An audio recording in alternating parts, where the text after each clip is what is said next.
Hey everybody, what's up and welcome back to today's video guys. And today guys, I'm going to go and be showing you how to order a new cash card on Cash App if you need it for any reason. This is a very simple thing to do, so make sure to watch this quick and easy video till the very end and follow my steps correctly so you can make sure this works the same for you and you can do this yourself.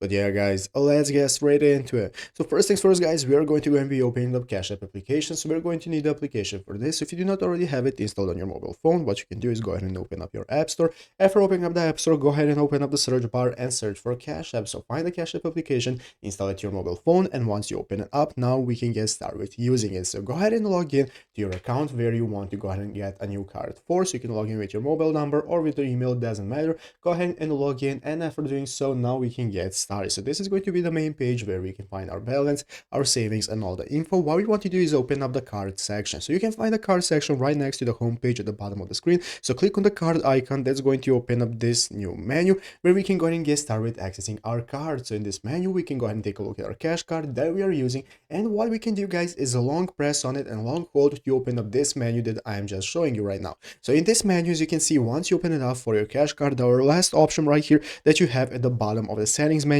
is the report card as lost or stolen. So this is what we're going to be using, guys. You want to report it if the card is a lost or stolen so that they can deactivate it then. So once they deactivate the cash card, guys, you can get started creating a new cash card. Then you'll be able to use normally as the one you had before. But yeah, guys, first you have to report it lost or stolen and then create a new one. And that's how to do it. So I hope this video was helpful. If it was, make sure to leave a like and subscribe to the channel. So guys, thanks for watching. Take care and bye.